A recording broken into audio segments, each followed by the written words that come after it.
السلام علیکم ورحمۃ اللہ وبرکاتہ۔ الحمدللہ رب العالمین، اللہم صلی علی محمد وعلی آل محمد۔ یہ ہمارے ہاتھ میں ایک کتاب ہے، اہم کتاب ہے، جس کا نام ہے تاریخی قومی دستاویز۔ 1974 7 سپٹمبر کے حوالے سے کتاب ہے، وہ تاریخ ساز دن جب قادیانیوں کو غیر مسلم اقلیت قرار دیا گیا یا ان کو دائرہ اسلام سے خارج قرار دیا گیا۔ یہ کتاب اس کارروائی کے اندر جو معاملات یا جو کویسچنز ہوئے، جو آنسرز ہوئے قادیانیوں کے اوپر جرح ہوئی یا انہوں نے علماء کے حوالے سے بحث کی، وہ اس کتاب کے اندر سب کارروائیاں درج ہیں، اور اس کی بیک سائڈ پہ وہ جو اس وقت کٹنگز تھیں اخباروں کی، وہ بھی اس کی بیک پہ لگائی گئیں۔ بہرحال اس تحریک ختم نبوت کے حوالے سے آج بات کریں گے کہ وہ کیسے سٹارٹ ہوئی اور علماء کا اس میں کیا کردار تھا، اور اس کتاب سے کچھ اقتباس بھی پڑھیں گے جو اس کارروائی کے اندر کچھ سوال جواب ہوئے ان کے مرزائیوں سے یا ان کے جو اس وقت کا خلیفہ تھا اس سے، یا پھر جو گواہ تھے قادیانیوں کے ان کے حوالے سے جو جرح ہوئی، اس کے اوپر کچھ آپ کو اس کا آئیڈیا بھی دیں گے۔ سب سے پہلے تو یہ ذہن میں رکھ لیجئے کہ ہم اس پہ پہلے بھی ویڈیو بنا چکے ہیں اس حوالے سے کہ قادیانی پاکستان بننے سے پہلے کے عدالتی فیصلوں کے حساب سے بھی غیر مسلم قرار دیے ہوئے تھے، کیونکہ بہت سارے مسلمان علماء یہی سمجھتے تھے، لیکن حکومتی لیول کے اوپر پاکستان بننے کے بعد جب یہ معاملہ آیا کہ قادیانیوں کو بہت کی پوسٹوں سے نوازا جانے لگا اور ان کا حکومت لیول کے اوپر بہت معاملات خراب کرنے کا پلان جب سامنے آیا، تو علماء نے 1950s کے اندر ان کے خلاف لٹریچر کے ذریعے، کتابوں کے ذریعے سے اپنا کردار ادا کیا، اور اس کے اندر ایک بڑا نام مولانا مودودی رحمہ اللہ کا آتا ہے، جن کو 1953 کے اندر عدالت کی طرف سے یا فوجی عدالت کی طرف سے یا اس وقت کی حکومت کی طرف سے باقاعدہ سزائے موت تک سنا دی گئی، کیونکہ اس وقت انہوں نے قادیانی مسئلے کے اوپر ایک زبردست کتاب لکھی جس کے اندر ان کو ثابت کیا کہ یہ کس طریقے سے زندیق ہیں یا پھر یہ اسلام سے بالکل کٹی ہوئی ایک چیز ہیں۔ تو خیر اس وقت بھی تحریک ختم نبوت کے لیے لوگوں نے اپنی جانیں بھی دیں، اپنا مال بھی دیا اور کوششیں کی، لیکن یہ معاملہ جوں کا توں رہا، اور یہ اس کے اوپر سمجھ لیجئے کہیں ڈکٹیٹرز نے، کہیں دیگر حکومتوں نے مٹی ڈالے رکھی۔ پھر آتا ہے 1974، یعنی وہ دن جب ایک طلبہ کے ایک گروپ کے اوپر، یعنی اسلامی جمعیت طلبہ جن کا ڈائریکٹ لنک، یعنی وہ جماعت جس کا تعلق مولانا مودودی رحمہ اللہ سے تھا، ان کے بہت سے سٹوڈنٹس جو ہیں وہ پڑھتے تھے نشتر میڈیکل کالج ملتان میں۔ وہاں پہ قادیانیوں سے ایک کلیش ہوا، اور قادیانیوں کے ایک بہت بڑے گروہ نے پرتشدد کارروائیوں کا آغاز کیا اس کالج کے سٹوڈنٹس کے اوپر، اور یہ بات ہے 1974 کی، اور یہیں سے پھر تحریک ختم نبوت کو نئی سمجھ لیجیے زندگی ملی، اسلامی جمعیت طلبہ کے خون کی وجہ سے یا ان کی مار کی وجہ سے۔ اور اس کی اگر آپ پوری تحقیق یا اس کی کارروائی پڑھنا چاہتے ہیں کہ یہ 1974 میں وہ کیا معاملہ تھا جمعیت کے طلبہ کے ساتھ، تو آپ ایک کتاب ہے طلبہ تحریکیں جو کہ سلیم منصور خالد صاحب نے مرتب کی، اس کے اندر اس کے بارے میں ڈیٹیل موجود ہے۔ بہرحال جب یہ معاملہ ہوا تو پورے پاکستان کے علماء کی طرف سے اور تمام مکاتب فکر قادیانیوں کے خلاف اکٹھے ہو گئے، اور انہوں نے اس تحریک کو دبنے نہیں دیا،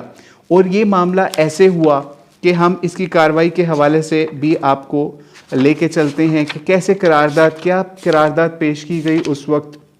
اپوزیشن کی طرف سے۔ اور وہ واقعہ جو ہے 29 مئی 1974 کو ربوے کا سانحہ ہوتا ہے، یعنی وہی سانحہ جس کا ہم نے آپ کو نشتر میڈیکل کالج ملتان کے حوالے سے بتایا۔ اس کے بعد جو ہے 28 علماء جو ہیں یا معزز قومی اسمبلی، انہوں نے ایک بل پیش کیا حزب اختلاف کی تاریخی قرارداد کے نام سے۔ یہ سمجھ لیجئے وہ تاریخی قرارداد کیا تھی، کافی لمبی ہے، اس کا ایک ہم شارٹ ورژن آپ کے سامنے پڑھ دیتے ہیں، جس کے اوپر تقریباً سمجھ لیجئے 37 لوگوں نے دستخط کیے، ٹھیک ہے، اس قرارداد کے اوپر، جس کے اندر سر فہرست مولانا مفتی محمود صاحب، مولانا عبد المصطفیٰ الازہری صاحب، مولانا شاہ احمد نورانی صدیقی صاحب، اور پروفیسر غفور احمد، مولانا سید محمد علی رضوی، اور بہت سے علماء بھی، اور اس کے علاوہ چودھری ظہور الہی بھی، سیاستدان، سارے انہوں نے مل کے یہ کارروائی کے لیے اپنے ایک تحریک پیش کی. اچھا اس تحریک کے اندر یہ 30 جون 1974 کو یہ اپوزیشن کی طرف سے قادیانیوں کو غیر مسلم اقلیت قرار دینے کے لیے قرارداد جو پیش کی گئی، اس کے اندر آپ کو ایک اور چیز بتاتے چلیں، ان کی جو بھی باتیں تھیں، خرابیاں تھیں، وہ تو ہائی لائٹ کی گئیں. ساتھ میں ایک اور ریفرنس جو دیا گیا ان کے حوالے سے کہ کہیں لوگ یہ نہ سمجھیں کہ صرف ہم پاکستان والے ہی یا پاکستان کے علماء ہی ان کے خلاف کوئی قرارداد پیش کریں، نہیں، بلکہ انہوں نے اس وقت یہ بات بتائی کہ عالمی مسلم تنظیموں کی ایک کانفرنس میں جو کہ مکہ المکرمہ کے مقدس شہر میں رابطہ عالم الاسلامی کے زیر انتظام 6 اور 10 اپریل 1974 کے درمیان منعقد ہوئی، اس کا ریفرنس دیا اور کہا جس میں دنیا بھر کے تمام حصوں سے 140 مسلمان تنظیموں اور اداروں کے وفود نے شرکت کی، اور متفقہ رائے کے طور پر یہ چیز ظاہر کی گئی کہ قادیانیت اسلام اور عالم اسلام کے خلاف ایک تخریبی تحریک ہے جو ایک اسلامی فرقہ ہونے کا دعویٰ کرتی ہے. ٹھیک ہے، یہ مین چیز اس کے اندر رکھی گئی کہ صرف پاکستان کے علماء نہیں بلکہ 140 مسلمان تنظیموں کے ادارے اور وفود اور ملکوں کی طرف سے یہ رائے دی گئی. ٹھیک ہے، اور اس کے ساتھ ساتھ یہ بھی کہا گیا اب اس اسمبلی کو اعلان کرنے کی کارروائی کرنی چاہیے کہ مرزا غلام احمد کے پیروکار انہیں چاہیے کہ کوئی بھی نام دیا جائے لیکن مسلمان نہیں، اور یہ کہ قومی اسمبلی میں ایک سرکاری بل پیش کیا جائے تاکہ اس اعلان کو مؤثر بنانے کے لیے اور اسلامی جمہوریہ پاکستان کی غیر مسلم اقلیت کے طور پر ان کے جائز حقوق و مفادات کے تحفظ کے احکام وضع کرنے کی خاطر آئین میں مناسب اور ضروری ترمیمات کی جائیں.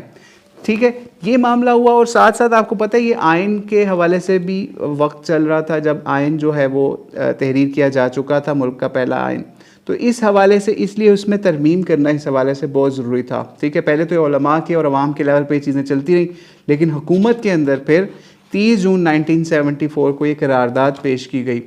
اور اس کی کارروائی تقریباً سمجھ لیجئے 2 ہفتے سے زیادہ جاری رہی. یعنی ٹھیک ہے، اور وہ کب شروع ہوئی یہ کارروائی یہ بھی آپ کو بتا دیتے ہیں. یہ بھی اس کتاب کے اندر ساری وہ کارروائی جو ہے 5 اگست کو جو ہے وہ مرزا ناصر قادیانی کے گروپ کے اوپر جرا ہوئی، 6 7 8 10 اس طرح چلتی رہی، اور 28 اگست تک یہ کارروائی سمجھ لیجئے چلی. پھر اسی طریقے سے 5 سپٹمبر کو بھی اٹارنی جنرل نے اس کے حوالے سے بیانات بھی ریکارڈ کروائے، اور یحییٰ بختیار جو تھے اس وقت کے اٹارنی جنرل. تو یہ جب قرارداد ساری جرا بھی ہوگی، ان کو موقع دیا گیا، قادیانیوں کے گروپ باقاعدہ آئے مرزا طاہر کی طرف سے، مرزا ناصر کی طرف سے. ٹھیک ہے، اور اس کے علاوہ ان کے گواہ بھی آئے، ان کے سمجھ لیجئے مربی، ان کا پورا جتھا آیا کہ مسلمانوں کے حوالے سے کوئی اپنے آپ کو مسلمان ثابت کرنے کے حوالے سے وہ کوشش کر سکیں، اور اپنے مرزا غلام احمد قادیانی کے حوالے سے ہی وہ کچھ جوابات دے سکیں. اس کتاب کے اندر، ٹھیک ہے، تاریخی قومی دستاویز کتاب کے اندر مولانا علاء وسائع نے اس کارروائی کو جمع کیا.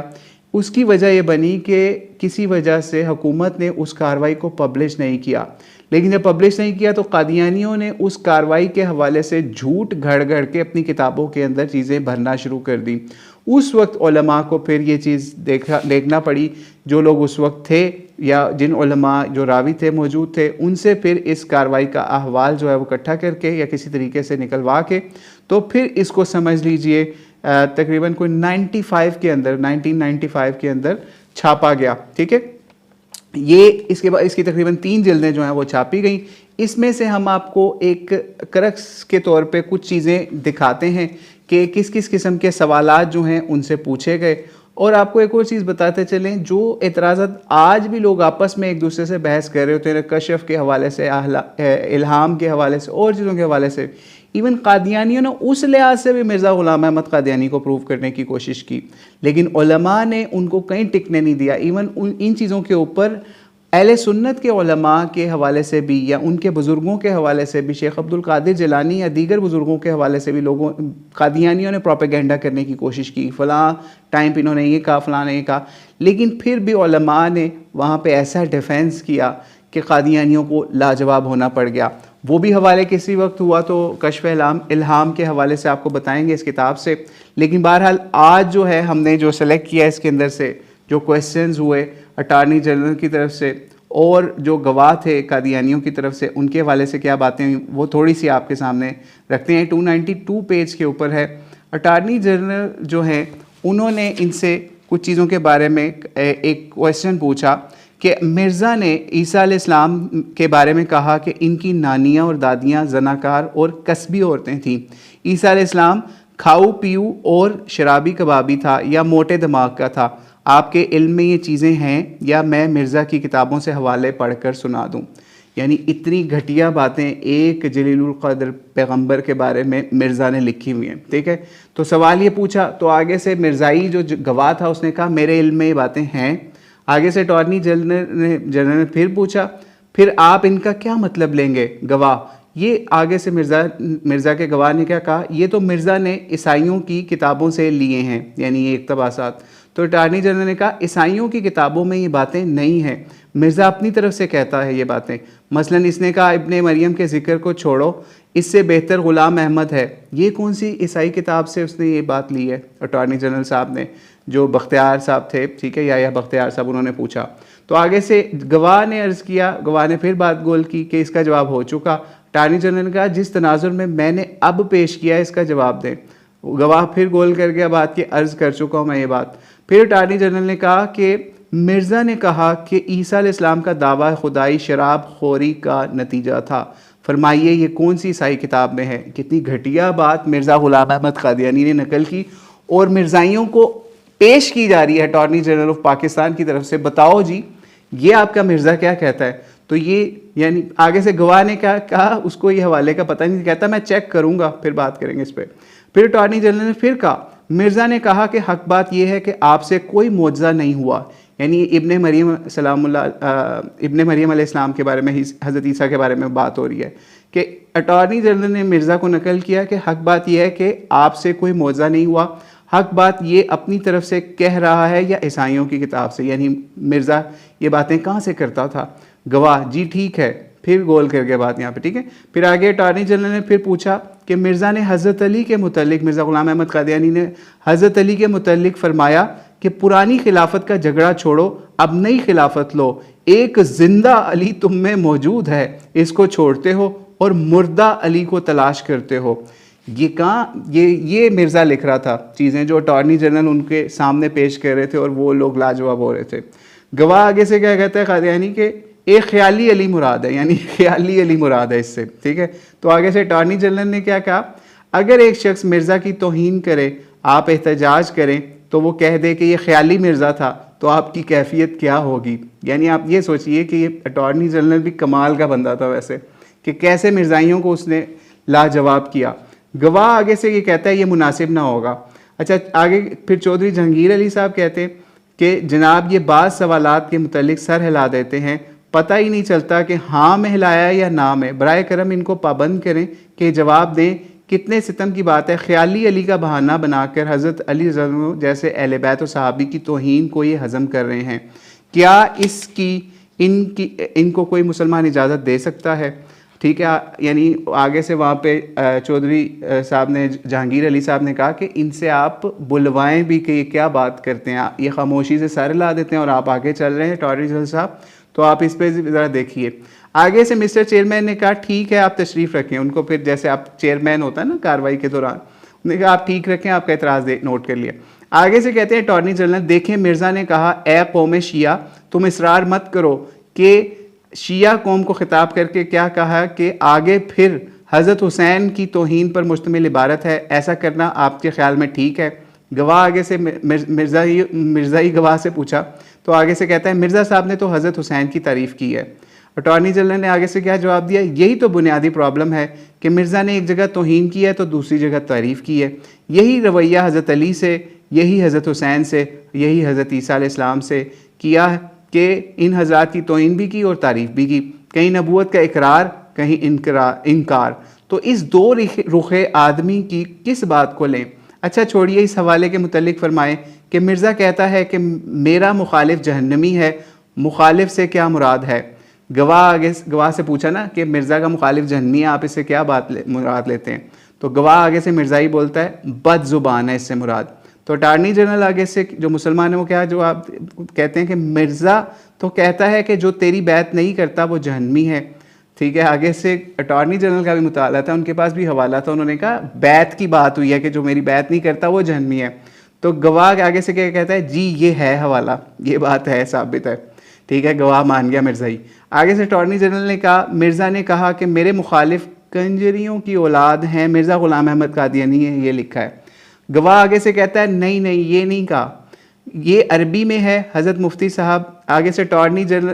وہ مرزا کا تو وہ مقلد مکر گیا وہاں پہ گواہ، لیکن اٹارنی جنرل نے پھر کہا کہ عبارت یہ عربی میں ہے، حضرت مفتی صاحب عربی عبارت پڑھیں گے اور ترجمہ بھی کریں گے۔ آگے سے پھر مفتی صاحب نے اس کی عبارت پڑھی آئینہ کمالات اسلام سے کہ مرزا اس طریقے سے کافی لمبی عبارت وہ پڑھتا ہے اور کہتا ہے کہ ہر مسلمان میری کتابوں کو محبت و مودت سے دیکھتا ہے اور ان کے معرف سے فائدہ اٹھاتا ہے اور مجھے قبول کرتا ہے اور میرے دعوے کی تصدیق کرتا ہے، مگر کنجیوں کی اولاد، ٹھیک ہے، وہ قبول نہیں کرتے یہ بات، ٹھیک ہے۔ گواہ کہتا ہے ذریۃ البغایا یعنی جو نیکوکار نہیں۔ اٹارنی جنرل یعنی قادیانی مقلد جو ہوتا ہے نا، وہ کہتا ہے کہ نہیں، اس کا مطلب ہے جو نیک نہیں ہے وہ نہیں مانتے۔ آگے سے اٹارنی جنرل کہتے ہیں کہ بازاری عورت کا بیٹا غیر نیکوکار کا یا کنجری کا یا ذریۃ البغایا بغیہ بدکار فاحشہ خود مرزا نے ترجمہ نہیں کیا۔ یعنی آپ یہ سوچیں، مرزا نے خود ترجمہ کیا ہوا ہے اس کا، کہ اس کا مطلب بدکار عورتیں یا وہ عورتیں کس طرح کی غلط ہم کیا وہ باتیں کہیں۔ تو آگے سے گواہ مان گیا، مرزائی گواہ کہتا ہے ہاں کیا ہوا ہے، یہ ترجمہ کیا ہے۔ تو آگے سے اٹارنی جنرل نے کہا پھر آپ ادھر ادھر سر کیوں مارتے ہیں؟ گواہ کہتا ہے آگے سے، یعنی پھر ذریۃ البغایا کہ کنجری کی اولاد کیسے ہوا؟ مولانا ظفر احمد انصاری پھر بولے، دیکھیے لجنہ نور مرزا کی کتاب ہے، اس میں اس کا 7 مقامات پہ مرزا نے خود ترجمہ کیا ہے، بدکار عورت ترجمہ کیا ہے۔ اٹارنی جنرل ایک شخص آپ کے نزدیک محدث ہے، نبی نہیں ہے، وہ کہتا ہے کہ مجھے مانو ورنہ ولد الحرام ہو جاؤ گے، یہ کیا زبان ہے؟ اٹارنی جنرل نے پوچھا۔ گواہ کہتے ہیں اسلام کے مخالفین کو کہا ہے، ٹھیک ہے، کہ یہ اٹارنی جنرل کہتے ہیں کہ کیا ہم سب کو یعنی ولد الحرام ہے کہ سب؟ آگے سے گواہ کہتا ہے جی۔ تو آگے اسی طریقے سے سمجھ لیجئے بڑی آگے مزید باتیں چلتی رہیں، جہاد کے حوالے سے بھی اور اس کے علاوہ سے اور بھی اس کے خاندان کے حوالے سے بھی کہ سکھوں کی فوج میں بھی رہے اور اس طرح کی چیزیں بہت ساری، مطلب اس کے اندر چیزیں ہیں۔ یعنی مرزائیوں کو، ایون مرزا ناصر کو، ان لوگوں کو ساروں کو، مرزا طاہر کو، ان لوگوں کو موقع دیا گیا ان چیزوں کے اوپر بات کرنے کے حوالے سے، جوابات دینے کے حوالے سے، لیکن یہ مرزا غلام احمد قادیانی کی ہی بدکار زبان یا بدتمیزی والی زبان کو ہی جسٹیفائی نہیں کر سکے۔ تو اللہ تعالیٰ ان لوگوں کو ہدایت دے جو اس طریقے سے اسلام سے کٹ کے علیحدہ ہوئے، جس کا ہم نے آج 1974 کی 7 سپٹمبر 1974 میں جو پھر اس کے بعد فیصلہ آیا، کئی دن یہ جرا چلی، پھر اس کے بعد سمجھ لیجئے 2-2.5 ہفتے کے بعد اس کا فیصلہ اس صورت میں آیا کہ قادیانیوں کو غیر مسلم اقلیت قرار دے دیا گیا، ٹھیک ہے، اب وہ اپنے آپ کو مسلمان نہیں کہہ سکتے، ٹھیک ہے، اور اس کے اوپر بعد میں بہت سے ممالک کے اندر بھی قانون سازیاں ہوئیں۔ تو بہرحال اللہ تعالیٰ سے دعا ہے کہ ہم نے جو پڑھا اللہ تعالیٰ اس کو قبول فرمائے، اور اس کے علاوہ قادیانیوں کے لیے بھی ہدایت کی دعا ہے، اور جو ان کی سپورٹ کرتے ہیں ان کے لیے بھی ہدایت کی دعا ہے۔